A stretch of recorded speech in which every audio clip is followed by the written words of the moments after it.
ನಮಸ್ಕಾರಗಳು. ಸ್ಮಿತಾಸ್ ಮ್ಯಾಜಿಕ್ ಹ್ಯಾಂಡ್ಸ್‌ಗೆ ನಿಮಗೆಲ್ಲರಿಗೂ ಸ್ವಾಗತ. ನೋಡಿ, ಈಗಾಗಲೇ ನಾನು ನಿಮಗೆ ರಾಘವೇಂದ್ರ ಸ್ವಾಮಿಗಳ 431ನೇ ವರ್ಧಂತಿಯ ವಿಶೇಷದಲ್ಲಿ ಸಪ್ತಾಹ ಯಾವ ರೀತಿ ನಾವು ಮನೇಲಿ ಆಚರಣೆ ಮಾಡ್ಬೋದು ಅಂತೇಳಿ ನಾನು ಇವತ್ತು ನಿನ್ನೆ ಒಂದು ವಿಡಿಯೋದಲ್ಲಿ ಮಾಹಿತಿ ಕೊಟ್ಟಿದ್ದೇನೆ.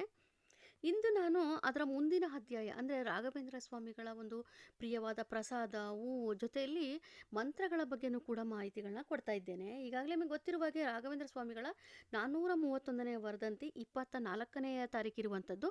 ಆದರೆ ಸಪ್ತಾಹ ಅಂತ ಬಂದಾಗ ನಾವು ಫಾಲ್ಗುಣ ಮಾಸ ಶುಕ್ಲ ಪಕ್ಷ ಸಪ್ತಮಿ ತಿಥಿಯ 18ನೇ ತಾರೀಕಿಂದ ಪ್ರಾರಂಭವಾಗುವಂಥದ್ದು 24ನೇ ತಾರೀಕಿಗೆ ಮುಕ್ತಾಯಗೊಳ್ಳುತ್ತದೆ, ಕೊನೆಗೊಳ್ಳುತ್ತದೆ. ಅವತ್ತಿನ ದಿವಸ ವಿಶೇಷವಾಗಿ ರಾಘವೇಂದ್ರ ಸ್ವಾಮಿಗಳ ವರ್ಧಂತಿಯನ್ನು ಆಚರಣೆ ಮಾಡಲಾಗುತ್ತದೆ. ಹಾಗಾಗಿ ನೀವು ಈಗಾಗಲೇ ಕೆಲವೊಬ್ಬರು ಪ್ರಾರಂಭ ಮಾಡಿರ್ತೀರಿ, ಬುಧವಾರದಿಂದನೇ ಪ್ರಾರಂಭ ಮಾಡುವಂಥದ್ದು, ಅಂದರೆ ಇವತ್ತಿನ ದಿವಸದನೇ ಸಪ್ತಾಹ ಪ್ರಾರಂಭವಾಗುವಂಥದ್ದು. ಹಾಗಾಗಿ ಎಲ್ಲರೂ ಕೂಡ ಆಚರಣೆ ಮಾಡಿ ಅಂತಲೇ ಹೇಳೋದಕ್ಕೆ ಇಷ್ಟಪಡ್ತೇನೆ. ಈಗಾಗಲೇ ನನ್ನ ಇಂದಿನ ವಿಡಿಯೋದಲ್ಲಿ ರಾಘವೇಂದ್ರ ಸ್ವಾಮಿಗಳಿಗೆ ಸಂಬಂಧಪಟ್ಟಂತೆ ಮುಡುಪನ್ನು ಕಟ್ಟುವ ವಿಧಾನ, ಜೊತೆಯಲ್ಲಿ ಕಾಯಿ ಸಂಕಲ್ಪ ಹೇಗೆ ಮಾಡಿಕೊಳ್ಳುವಂಥದ್ದು, ಹೀಗೆ ಸಾಕಷ್ಟು ಮಾಹಿತಿಗಳನ್ನ ಕೊಟ್ಟಿದ್ದೇನೆ. ಪೂಜಾ ವಿಧಾನವನ್ನು ಕೂಡ ತಿಳಿಸ್ಕೊಟ್ಟಿದ್ದೇನೆ. ಈಗ ಬನ್ನಿ ನಾವು ರಾಘವೇಂದ್ರ ಸ್ವಾಮಿಗಳ ಒಂದು ವಿಶೇಷ ಪ್ರಸಾದವನ್ನು ತಿಳಿದುಕೊಳ್ಳೋಣಂತೆ. ಪ್ರಸಾದ ಅಂತ ಬಂದಾಗ ಬಹುಮುಖ್ಯವಾಗಿ ನಾವು ರಾಘವೇಂದ್ರ ಸ್ವಾಮಿ ಮಠಕ್ಕೆ ಹೋದಾಗ ನಮಗೆ ಸಿಗುವಂಥದ್ದು ಮಂತ್ರಾಕ್ಷತೆ, ಅದರ ಜೊತೆಯಲ್ಲಿ ಮೃತ್ತಿಕೆ ಪ್ರಸಾದ. ಎಲ್ಲರಿಗೂ ಸಿಗಲ್ಲ ಮೃತ್ತಿಕೆ ಪ್ರಸಾದ, ಮಂತ್ರಾಲಯಕ್ಕೆ ಹೋದಾಗ ನಮಗೆ ಸಾಮಾನ್ಯವಾಗಿ ಸಿಗುವಂಥದ್ದು. ಅದರ ಜೊತೆಯಲ್ಲಿ ಮಂತ್ರಾಕ್ಷತೆ ಅಂದರೆ ಅದು ತುಂಬಾ ಶಕ್ತಿ ಇರುತ್ತೆ. ನೀವು ಅದನ್ನು ಮನೆಗೆ ತೆಗೆದುಕೊಂಡು ಬಂದು ಇಟ್ಕೊಂಡು ವಿಶೇಷ ದಿನಗಳಲ್ಲಿ ಉಪಯೋಗಿಸ್ಕೊಳ್ಳಿ. ಅದು ನಮಗೆ ಬಹಳ ಅಂದರೆ ಬಹಳನೇ ನಮಗೆ ಒಳ್ಳೆಯದಾಗ್ತಾ ಬರ್ತದೆ. ಇನ್ನು ಅದ್ರ ಜೊತೆಯಲ್ಲಿ ಮತ್ತೊಂದು ಮಾಹಿತಿ ಏನಪ್ಪ ಅಂತಂದರೆ, ರಾಘವೇಂದ್ರ ಸ್ವಾಮಿಗಳಿಗೆ ಪ್ರಸಾದ ಮಾಡುವಂಥದ್ದು, ನೀವೇನೆಲ್ಲ ಒಂದು ಪ್ರಸಾದವನ್ನು ಮಾಡಬಹುದು ಅನ್ನೋದಾದರೆ ತುಪ್ಪವನ್ನು ಹಾಕಿ ಅನ್ನವನ್ನು ಮಾಡುವಂಥದ್ದು, ಹಾಗೆ ಪಂಚಾಮೃತ, ಈಗಾಗಲೇ ಪಂಚಾಮೃತ ಅಭಿಷೇಕದ ಬಗ್ಗೆನೂ ಕೂಡ ಮಾಹಿತಿ ಕೊಟ್ಟಿದ್ದೇನೆ. ಮೊಸರನ್ನ, ಆಮೇಲೆ ಸಕ್ಕರೆ ಪೊಂಗಲ್ಲು, ಆಮೇಲೆ ಪಾಯಸ ರಾಘವೇಂದ್ರ ಸ್ವಾಮಿಗಳಿಗೆ ತುಂಬ ಪ್ರಿಯವಾದದ್ದು. ಈ ರೀತಿಯಾಗಿ ನೀವು ಒಂದು ಪ್ರಸಾದವನ್ನು ಸಿದ್ಧತೆ ಮಾಡಬಹುದು. ರಾಘವೇಂದ್ರ ಸ್ವಾಮಿಗಳಿಗೆ ಇವೆಲ್ಲ ಪ್ರಸಾದಗಳು ಕೂಡ ತುಂಬಾ ಇಷ್ಟವಾದಂಥದ್ದು. ಹಾಗೆ ವರ್ಧಂತಿ ದಿವಸ ಪ್ರತಿಯೊಂದು ರಾಘವೇಂದ್ರ ಸ್ವಾಮಿ ಮಠದಲ್ಲೂ ಕೂಡ ವಿಶೇಷವಾಗಿ ಅನ್ನಪ್ರಸಾದ ಇರುತ್ತೆ. ಅಲ್ಲೂ ಕೂಡ ನಿಮಗೆ ಇವೆಲ್ಲ ಪ್ರಸಾದಗಳು ಜೊತೆಲಿ ಪುಳಿಯೋಗರೆ ಕೂಡ ಸಿಗುತ್ತೆ. ತುಂಬ ವಿಶೇಷವಾದ ಒಂದು ಪ್ರಸಾದ ಅಂತಲೇ ಹೇಳ್ಬೋದು. ಎಲ್ಲ ಪ್ರಸಾದಗಳು ಕೂಡ ವಿಶೇಷವಾದದ್ದೇ. ನಿಮಗೆ ಆ ಸಮಯದಲ್ಲಿ ಸೂಕ್ತ ಅನಿಸುತ್ತಾ ಒಂದು ಪ್ರಸಾದವನ್ನು ಸಿದ್ಧತೆ ಮಾಡಿ ನೀವು ವರ್ಧಂತಿಯನ್ನು ಆಚರಣೆ ಮಾಡ್ಬೋದು. ಇನ್ನು ಹೂಗಳು ಅಂತ ಬಂದಾಗ ಬಹುಮುಖ್ಯವಾಗಿ ತುಳಸಿ ದಳ, ಎಲ್ಲರೂ ಕೂಡ ಗೊತ್ತಿರುವಂಥದ್ದೇ. ತುಳಸಿ ಮಾಲೆ ರಾಘವೇಂದ್ರ ಸ್ವಾಮಿಗಳಿಗೆ ಹಾಕುವುದು ತುಂಬಾ ವಿಶೇಷವಾದ ಫಲ ಕೊಡುವಂಥದ್ದು. ಅದ್ರ ಜೊತೆಲಿ ಮಲ್ಲಿಗೆ ಮತ್ತು ಕನಕಾಂಬರ, ಪಾರಿಜಾತ ಮತ್ತು ಸೇವಂತಿಗೆ, ಇವೆಲ್ಲ ಹೂಗಳಿಂದನೂ ಆದಷ್ಟು ಸುಗಂಧ ಭರಿತವಾದ ಹೂಗಳನ್ನು ತೆಗೆದುಕೊಂಡು ಹೋಗಿ ನೀವು ಮಠಗಳಿಗೆ ಕೊಡಿ. ತುಂಬಾ ಒಳ್ಳೆಯದು. ರಾಘವೇಂದ್ರ ಸ್ವಾಮಿಗೆ ಈ ರೀತಿಯಾದ ಹೂಗಳೇ ಇಷ್ಟವಾಗುವಂಥದ್ದು.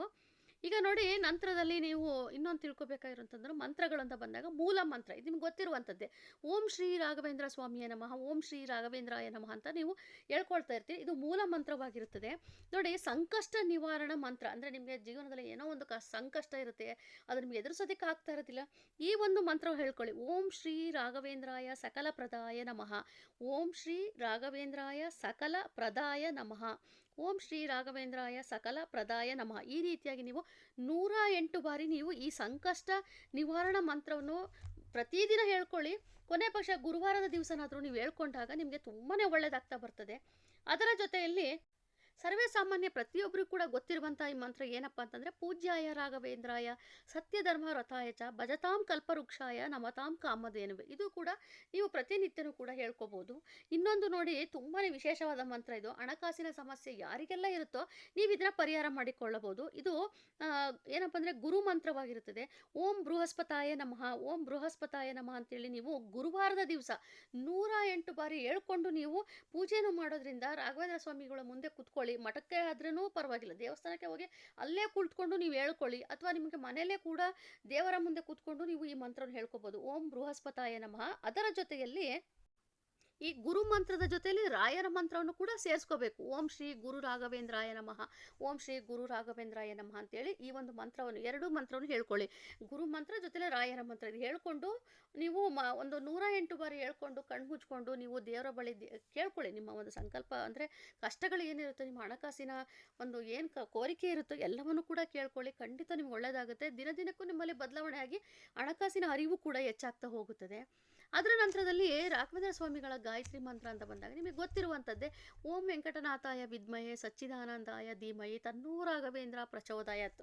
ಇದು ಗಾಯತ್ರಿ ಮಂತ್ರವಾಗಿರುತ್ತದೆ. ಇದನ್ನೂ ಕೂಡ ನೀವು ಹೇಳ್ಕೊಬೋದು.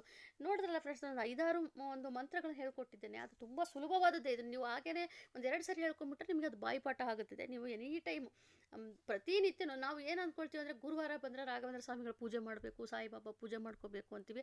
ಅಷ್ಟಲ್ಲದೇ ನಾವು ಯಾವ ದೇವರನ್ನೆಲ್ಲ ಇಷ್ಟಪಡ್ತೀವೋ ಪ್ರತಿನಿತ್ಯನೂ ಹೇಳ್ಕೊಳ್ಳೋದ್ರಿಂದ, ಅವರನ್ನು ನೆನಪು ಮಾಡಿಕೊಂಡು ನಾವು ಅವರ ಒಂದು ಸ್ಮರಣೆ ಮಾಡಿಕೊಂಡು ನಾವು ಅವರ ಒಂದು ಮಂತ್ರಗಳು ಹೇಳ್ಕೊಳ್ಳೋದ್ರಿಂದ ಕೂಡ ನಮಗೆ ತುಂಬಾ ಒಳ್ಳೆಯದಾಗ್ತಾ ಬರ್ತದೆ.